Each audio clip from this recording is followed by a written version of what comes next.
Sugar को पुराने ज़माने में ज़्यादा उम्र की बीमारी कहा जाता था, लेकिन आजकल के दौर में नौजवानों और बच्चों में भी ये बीमारी बहुत आम है। चूँकि शुगर का कोई मुकम्मल इलाज नहीं है, इसलिए एहतियाती वो वाहिद रास्ता है जिससे शुगर की बीमारी से आप निजात पा सकते हैं। तो आज की इस वीडियो में हम उन आदात के बारे में बात करेंगे और उन कुदरती ग़िज़ाओं के बारे में बात करेंगे जिसका इस्तेमाल करके आप शुगर की बीमारी से बच सकते हैं। अस्सलाम वालेकुम, मेरा नाम डॉक्टर महविश इदरीस है और मैं इवान एस्थेटिक सेंटर में एज अ क्लिनिकल डाइटिशियन और स्किन एक्सपर्ट काम कर रही हूँ और आप देख रहे हैं सेहत ज़िंदगी। तो वीडियो के शुरू में हम उन आदात का बारे में बात करते हैं जो शुगर जैसी बीमारी का बायस बनती हैं।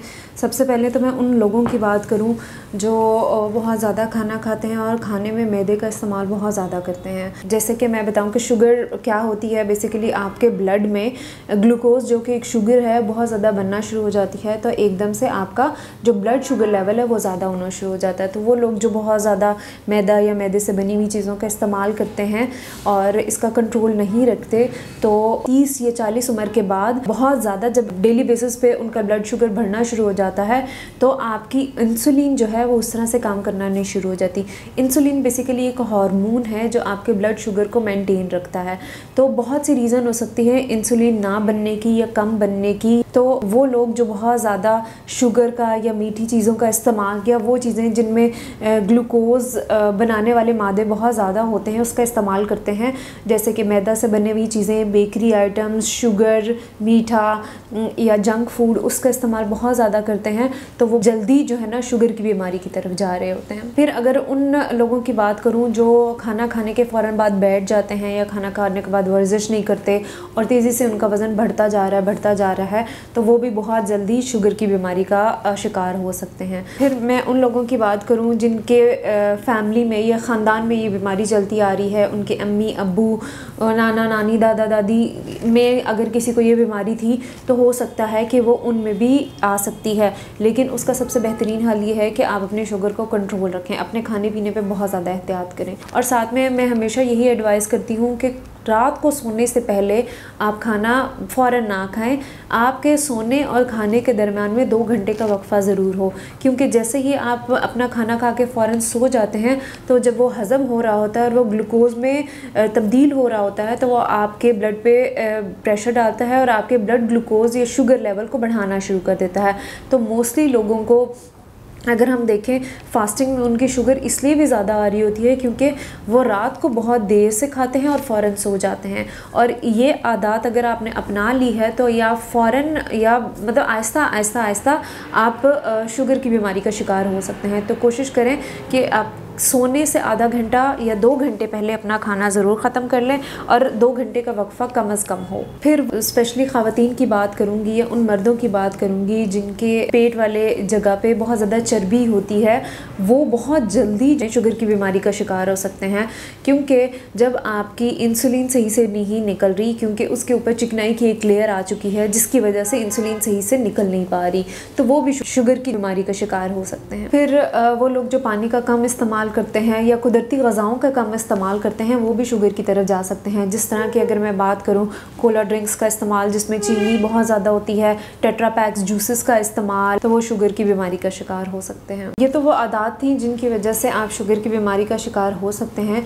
तो आइए उन कुदरती ग़िज़ाओं के बारे में बात करते हैं जिनको इस्तेमाल करके आप शुगर की बीमारी से बच सकते हैं, या दूसरी तरफ अगर आपको शुगर हो चुकी है तो इनका इस्तेमाल करके आप अपने शुगर को कंट्रोल रख सकते हैं। सबसे पहली ग़िज़ा की अगर मैं बात करूं तो वो हरे पत्तों वाली सब्जियां हैं, छिलकों समेत फलों का और छिलकों समेत सब्जियों का और सलाद का इस्तेमाल बहुत ज़रूरी है उन लोगों के लिए जो शुगर की बीमारी का शिकार हो चुके हैं या शुगर की बीमारी से बचना चाहते हैं, क्योंकि इनमें सबसे ज़्यादा फ़ाइबर पाया जाता है। फ़ाइबर का क्या काम है, वो आपके ब्लड ग्लूकोज लेवल को या आपके ब्लड में जो शुगर पाई जाती है उसको बहुत कंट्रोल रखता है।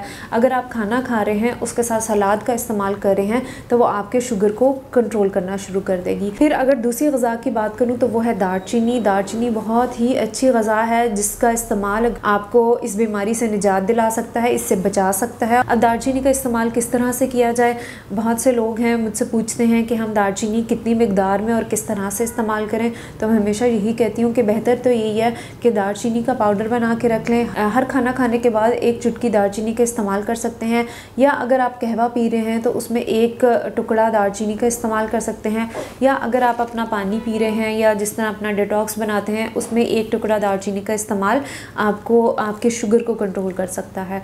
और फिर जैसे सलाद का इस्तेमाल करते हैं या दही का इस्तेमाल करते हैं और आपके घर में दालचीनी का पाउडर बना है तो 1 चुटकी अगर दालचीनी आप अपने सलाद के ऊपर छिड़क के या अपने दही में इस्तेमाल करें तो आपको शुगर कंट्रोल हो सकती है। जैसे मैंने चुटकी का जिक्र किया तो चुटकी का जिक्र करना इसलिए भी ज़रूरी है क्योंकि कुछ लोग 1 चम्मच आधा चम्मच इस्तेमाल करते हैं तो हर चीज़ की ज़्यादती आपको नुकसान की तरफ लेके जाती है। जब आप किसी चीज़ का बहुत ज़्यादा इस्तेमाल करते हैं तो उसका नुकसान होना शुरू हो जाता है। इसलिए हमेशा मिकदार मैं ज़रूर बताती हूँ ताकि आपको मिकदार का पता हो कि कितनी मिकदार आपने इस्तेमाल करनी है जिससे आपको फ़ायदा हो सकता है बनिस्बत ये कि आप उसका नुकसान उठाना शुरू करते हैं। तीसरी बहुत अहम ग़िज़ा जिसका मैं ज़िक्र करने जा रही हूँ वो बहुत ज़रूरी है और थोड़ा सा मुश्किल है उसका इस्तेमाल करना, लेकिन अगर आप दिन में 1 दफ़ा या 2 दिन में 1 दफ़ा उसका इस्तेमाल करेंगे तो आप शुगर को बहुत अच्छे से कंट्रोल कर सकते हैं। वो है करेले और नीम का पानी।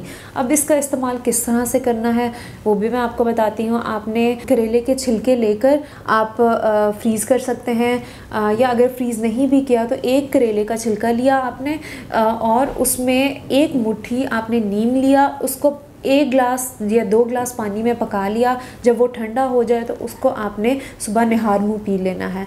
उससे आपकी शुगर बहुत अच्छी कंट्रोल रहेगी। 1 कप या आधा कप रोज़ाना का भी इस्तेमाल करते हैं तो उसका फ़ायदा आपको बहुत अच्छा मिल सकता है। चौथी ग़िज़ा की अगर मैं बात करूँ तो वो भी एक हर्ब है मोरिंगा जिसको हम कहते हैं। मोरिंगा के इस्तेमाल भी आपको शुगर जैसी बीमारी से निजात भी दिला सकता है अगर तो शुगर अभी नहीं हुई आपको, और अगर आप शुगर की बीमारी का शिकार हो चुके हैं तो आपके शुगर को कंट्रोल करने में बहुत मददगार साबित होगा। अब बहुत से लोग कहते हैं कि मोरिंगा का इस्तेमाल कैसे करें, तो उसका भी यही है कि आप कहवा बनाएं, 1 चम्मच मोरिंगा पाउडर को लेके पानी में उसको पकाएं और जब 2 से 3 उबाल आ जाए तो उसको छान के ठंडा करके पी लें आप। या अगर आप उसको जैसे बहुत से फ्लेवर्स में भी मोरिंगा पाउडर आता है, उसका दही में इस्तेमाल कर सकते हैं, उसका दूध में इस्तेमाल कर सकते हैं। तो अगर आप 1 चम्मच रोज़ाना मोरिंगा का इस्तेमाल करेंगे तो आप शुगर को कंट्रोल भी कर सकते हैं। 5वीं कुदरती ग़िज़ा सबसे अहम और सबसे ज़रूरी है जिसका मैं हमेशा लोगों को कहती हूँ कि आप खालिस गंदम का इस्तेमाल करें, मैदे से बनी हुई चीज़ों को छोड़ दें, या अगर मैं कहूँ जो मल्टीग्रेन आटा है कोशिश करें वो इस्तेमाल ज़रूर करें। आजकल बहुत इजीली अवेलेबल है, हर स्टोर पे आपको मल्टीग्रेन आटा मिल जाता है। मल्टीग्रेन का ये मतलब है कि बहुत से ऐसे ग़िज़ाई अज्जा हैं जिनमें शुगर लेवल या स्टार्च बहुत कम पाया जाता है और फाइबर उसमें ज़्यादा होता है, तो उसको मिक्स करके एक आटा बनाया गया है जिसका फ़ायदा आपको बहुत ज़्यादा है। अगर आपको मल्टीग्रेन नहीं मिलता तो आप प्योर गंदम लें, उसमें आप जौ का आटा मिक्स करें और इसमें आप चनों का आटा मिक्स करें, थोड़ा सा मोरिंगा पाउडर ऐड करें, अलसी का थोड़ा सा आटा मिक्स कर लें, मकई का आटा इस्तेमाल कर लें और इन सबको मिक्स करके आप खुद भी घर में मल्टीग्रेन आटा बना सकते हैं। उसका इस्तेमाल आपको शुगर की बीमारी से बहुत बचा भी सकता है और आपके शुगर को भी कंट्रोल कर सकता है। जैसे कि मैंने उन अदात का और उन कुदरती ग़िज़ाओं का जिक्र किया, उसके साथ साथ कुछ ऐसी चीज़ें हैं जिनको अपनी ज़िंदगी में अपना कर भी आपको फ़ायदा मिल सकता है, जैसे वर्जिश का करना, वॉक का करना, खाने को कम खाना, खाने का आहिस्ता खाना, खाने में फाइबर का इस्तेमाल ज़्यादा करना और अपने पानी का इस्तेमाल ज़रूर करना और डिप्रेशन और एंजाइटी और स्ट्रेस से बचना और अपनी नींद को पूरा करना। ये वो सारी चीज़ें हैं जिनको मिलाकर आप शुगर जैसी बीमारी से बच भी सकते हैं और इसको कंट्रोल भी किया जा सकता है।